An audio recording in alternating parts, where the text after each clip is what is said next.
नमस्कार। अपने आज के वीडियो में हम श्रीमद् भगवद गीता के 12वें अध्याय का पाठ कर रहे हैं गीता जयंती के दिन। अर्जुन ने कहा, हे भगवान, जो निरंतर भक्ति में तत्पर होकर सदा आपके सगुण रूप की उपासना कर रहे हैं अथवा जो अविनाशी अव्यक्त ब्रह्म मानकर आपकी उपासना करते हैं, उनमें कौन उत्तम योगी है? श्री भगवान बोले, हे अर्जुन, जो निरंतर भक्ति योग से युक्त होकर मेरे में मन लगाकर श्रद्धा पूर्वक मेरी उपासना करते हैं, वे ही श्रेष्ठ योगी कहे जाते हैं। जो मुझे अविनाशी, अनिर्देश्य और इंद्रियों से अगोचर, सर्वत्र विद्यमान, जो ध्यान में न आवे, माया प्रपंच का आधार, स्वरूप व्यवहार रहित, ध्रुव, नित्य और स्थिर जानकर उपासना करते हैं, अपनी सब इंद्रियों को वश में करके वे प्राणियों के हित करने वाले, सबको समान बुद्धि से देखने वाले और जो मेरे ऊपर कहे हुए रूप की उपासना करते हैं, वे ही मुझे प्राप्त होते हैं। हे अर्जुन, जिनका चित्त मेरे अव्यक्त रूप में आसक्त है, उनको क्लेश अधिक होता है, क्योंकि देहधारियों को अव्यक्त की उपासना करना महान कष्टकारक है। जो मुझ में तत्पर होकर संपूर्ण कर्मों को मेरे निमित्त अर्पण करते हैं और अनन्य योग से ध्यान करते हुए मेरा स्मरण करते हैं, हे अर्जुन, जो मेरे में ही मन लगाकर मेरी उपासना करते हैं, उनको मैं शीघ्र ही इस मृत्यु रूप संसार सागर से उद्धार करता हूँ।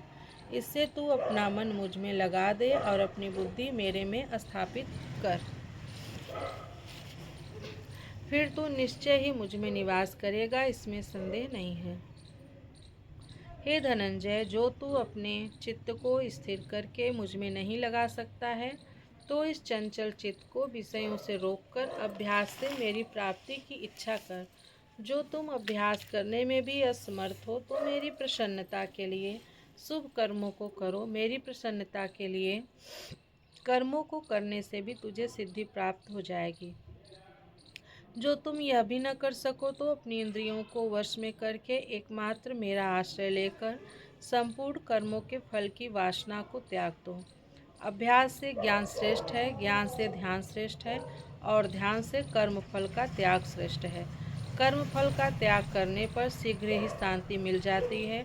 जो प्राणी मात्र से द्वेष न रख सभी से मित्रता रखता है, सब पर करुणा करता है, ममता और अहंकार रहित है, दुख सुख को समान जानता है और सब पर क्षमा भाव रखता है, जो मनुष्य थोड़े में संतोष करता है, सदा योग में लीन रहता है, अपनी आत्मा को यम नियम करके वश में रखता है, मेरे विषय में दृढ़ निश्चय वाला होता है, मन और बुद्धि को मेरे ही में लगा देता है, वह भक्त मुझे प्यारा लगता है, जिससे कोई प्राणी त्रास नहीं पाता।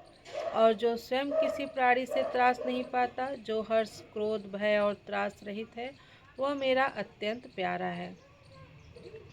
जो किसी वस्तु की चाह नहीं करता, पवित्र रहता है, जो चतुर है, शत्रु मित्र से रहित है, जिसको किसी प्रकार की व्यथा नहीं है और जिसने सब प्रकार के उद्यम का परित्याग कर दिया, वही भक्त मुझे प्रिय है।